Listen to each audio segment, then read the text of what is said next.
Bienvenidos. En SciMap siempre nos hacemos grandes preguntas, y una de las más fascinantes es, ¿se puede ver un pensamiento? ¿Podemos asomarnos al cerebro y observar cómo nace una idea? Pues bien, hoy vamos a meternos de lleno en el cómo se hizo de una tecnología que nos permite hacer justo eso. Vamos a desgranar el proceso de ingeniería paso a paso que ha abierto una nueva ventana para espiar la conversación de las neuronas. El desafío es, monumental, porque ¿cómo se observa esa red de comunicación del cerebro en tiempo real? La analogía que se usa a menudo es la de intentar escuchar un susurro en medio de un estadio lleno. Sí, pero es que además ese susurro dura menos que un parpadeo. Es una locura. Ese es el nivel de precisión y velocidad que se necesita para captar el lenguaje del cerebro. Vale, para entender de verdad la escala del problema tenemos que hacer un zoom, pero un zoom bestial. Bajamos a nivel microscópico, hasta la sinapsis. ¿Qué es la sinapsis? Es ese hueco minúsculo, casi inexistente, donde una neurona le pasa el testigo a la siguiente. Es el punto de conexión. Si pensamos en el cerebro como una supercomputadora, la sinapsis es el puerto USB, el cable de red, es por donde fluye toda la información. Y claro, si no podemos ver qué pasa ahí, en ese punto exacto, es que no estamos entendiendo el núcleo del asunto. Y aquí, en esta comparación, está la clave de todo el asunto, el problema de verdad. Por un lado tenemos la señal de calcio.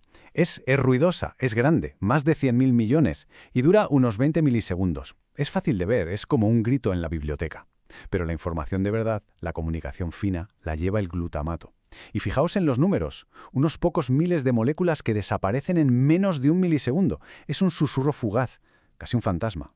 Las herramientas que había hasta ahora eran geniales para oír los gritos del calcio, pero los susurros del glutamato, esos se les escapaban por completo.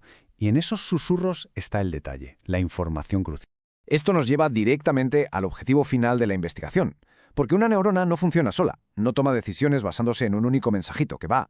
Le llegan miles de señales de entrada, miles de esos susurros de glutamato a la vez. Para saber qué está decidiendo, qué va a hacer a continuación, no sirve de nada escuchar un solo susurro. Hay que poder escuchar todos los susurros a la vez, desde todas las direcciones, para entender el mensaje completo que está procesando. Ese es el santo grial. Y ojo, que no se partía de cero. Ya existía una herramienta, una bastante buena de hecho, llamada Iglus SNFR. Fue un paso de gigante en su momento, de verdad. Pero tenía un pero muy grande. Tenía una limitación fundamental. La mejor analogía es la de tener un micrófono súper sensible, de altísima calidad, pero que solo te permite grabar 1 metro cuadrado de una sala de conciertos. Te pierdes todo lo demás. A ver, ¿qué es exactamente este Iglus NFR? Pues es una maravilla de la bioingeniería, sinceramente. Es una proteína que se diseña genéticamente y que tiene una propiedad muy chula. Cuando se topa con el glutamato, se ilumina. Brilla. Así, literalmente, se puede ver la comunicación. El problema, como decíamos, es que ese brillo era muy tenue y además duraba un suspiro. Para poder captar esa lucecita tan débil y rápida, los microscopios tenían que hacer un esfuerzo enorme y eso hacía imposible apuntar a miles de sitios a la vez, y ese era precisamente el objetivo que se buscaba. Y aquí llegamos a lo que en ingeniería se llama un trade-off, una encrucijada, un dilema técnico que parecía no tener solución. La analogía del colibrí es perfecta. ¿Quieres una foto nítida de sus alas, así que subes la velocidad del disparo al máximo? ¿Qué pasa? Que la foto sale oscura y solo puedes enfocar el pájaro, nada del fondo. Con la versión 3 de este sensor, Iglus NFR3, pasaba exactamente eso. Para captar la señal, que es súper rápida, había que poner el obturador del microscopio a toda pastilla, a unos 100 hercios. Y al hacer eso, solo podías ver un trocito minúsculo del cerebro. O veías rápido un área pequeña, o veías lento un área grande. Las dos cosas a la vez, imposible. Entonces, ¿qué se hace ante un muro aquí? ¿Esperar a que alguien invente un microscopio mágico? Pues no. Aquí es donde entra en juego la pura filosofía SciMap. Si la herramienta no existe, se construye. Un equipo de investigadores decidió no esperar, sino arremangarse y diseñar un sensor mejor desde la base. Y no de cualquier manera, sino con un método súper riguroso, sistemático, una verdadera cacería de la molécula perfecta. Y para ello montaron un proceso de selección brutal, una especie de operación triunfo para moléculas, en 3 fases. La primera fase, un casting masivo. Crearon miles de variantes y las probaron en cultivos de neuronas para ver cuáles, de entrada, funcionaban un poco. Fase 2, para los que pasaron el corte, una prueba de fuego, el mini óptico.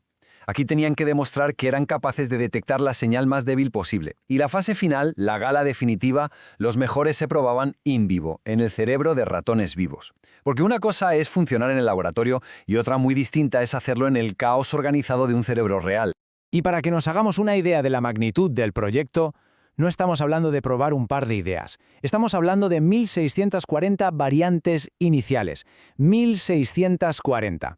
Cada una era una versión ligeramente distinta de la proteína original, modificada en puntos estratégicos. Es como intentar abrir una cerradura súper compleja probando 1600 llaves, cada una con una muesca un poquito diferente. Una auténtica locura de trabajo sistemático. Y al final de todo este proceso de selección tan bestia, pasó algo genial. Algo que demuestra una inteligencia de diseño increíble. No encontraron un ganador. Encontraron dos campeones, cada uno con su superpoder. Y aquí está la clave. Se dieron cuenta de que no necesitaban una herramienta que lo hiciera todo regular, una navaja suiza. Lo que necesitaban eran dos bisturís de precisión, cada uno para una tarea muy específica. Entender esto es crucial para captar la genialidad del avance. Por un lado, crearon la Igloo Sinfer 4F, la versión fast, la rápida. Piensa en ella como una cámara de vídeo de altísima velocidad, de esas que graban una bala atravesando una manzana. Perfecta para ver el cuándo, el ritmo, la secuencia precisa de los disparos neuronales. Y por otro lado, la Igloo Sinfer 4S, la slow, la lenta. Esta es como una cámara de astrofotografía, de larga exposición. Sacrifica la velocidad para poder captar la luz de una galaxia lejana. Su objetivo es ver el dónde y el cuánto, mapear miles de señales débiles a la vez en un área enorme. Y los números, bueno, los números no mienten. Esta tabla lo deja clarísimo. Fijaos en la relación señal-ruido. Esto es, básicamente, cómo de clara se oye la señal por encima del ruido de fondo. La versión rápida, la 4F, es el doble de buena que la anterior. Y la lenta, la 4S, es casi 5 veces mejor. Es un salto brutal. Y luego el tiempo. La rápida es incluso un pelín más veloz, pero la lenta, claro, se toma su tiempo para recoger toda esa luz. Es la prueba de que cada una está perfectamente optimizada para su trabajo. Claro, todo esto en el papel y en el laboratorio está muy bien, pero la pregunta del millón es, ¿funciona en el mundo real? La prueba de fuego, como siempre en biología, es meterlo en un ser vivo y ver qué pasa. Así que el siguiente paso era obvio, probar estos dos campeones en el cerebro de un ratón mientras hace cosas de ratón. Aquí es donde la ingeniería se enfrenta a la biología de verdad. Primer asalto. Le toca a la versión rápida, a la 4F. El desafío, seguir las señales que vienen de los bigotes del ratón. Los bigotes para un roedor son como nuestras yemas de los dedos, pero a la bestia. Los mueven súper rápido, 15 o 20 veces por segundo, para explorar el mundo. Esto genera un bombardeo de información hacia el cerebro. La pregunta era, ¿puede nuestro sensor rápido seguir el ritmo de esa conversación tan frenético? Y la respuesta es un sí rotundo. Mirad el gráfico. A 20 hercios, a 20 estímulos por segundo, la nueva Igloo SNFR 4F mantiene el 100% de la señal. La oye perfectamente. Y la antigua, la versión 3, apenas llegaba a un 25%. La señal se le escapaba, era casi invisible. La nueva herramienta, en cambio, no se perdía ni un detalle de la conversación. Prueba superada. Vale, segundo asalto. Cambio de tercio total. Ahora el protagonista es el sensor lento, el 4S. Y el objetivo ya no es la velocidad, sino todo lo contrario, la amplitud. La idea era obtener una imagen de un área grande del córtex visual, la parte del cerebro que procesa lo que vemos, y ver cuántas sinapsis activas se podían encontrar. La pregunta ahora era, ¿cuántos susurros podemos oír a la vez si escuchamos con atención en una sala muy grande? Y de nuevo, el resultado es que es espectacular. Fijaos en los datos. Con el sensor antiguo, en una zona determinada, se encontraba que solo un 2% de las sinapsis parecían activas. Con el nuevo sensor lento, ese número salta al 19%. Es decir, se identificaron 9 veces más puntos de comunicación activos. Esto no es una pequeña mejora. Esto es como pasar de ver un par de estrellas con un telescopio de aficionado a ver miles de galaxias con el Hubble. Es un cambio de escala total. Perfecto. Hemos visto el proceso de diseño, las pruebas, los resultados. Pero ahora viene lo importante. ¿Y qué? ¿Qué significa todo esto? ¿Qué puertas abre tener estas dos herramientas tan increíblemente potentes? ¿Qué preguntas, que hasta ayer sonaban a ciencia ficción, podemos empezar a plantearnos en serio? Vamos a resumir las claves. Primero, los nuevos sensores son mucho más sensibles. Detectan hasta las señales más débiles con una claridad que antes era impensable. Segundo, y esto es fundamental, tenemos velocidades a medida. Ahora la comunidad científica puede elegir la herramienta perfecta para la pregunta que quiere responder, la rápida para estudiar el timing, la lenta para mapear a gran escala. Esto, al final, lo que permite es observar directamente el flujo de información en el cerebro a una escala que sinceramente era imposible. Abre la puerta a estudiar cómo computan las neuronas, cómo aprendemos, cómo funciona la memoria o qué falla en ciertas enfermedades, pero con un nivel de detalle sin precedentes.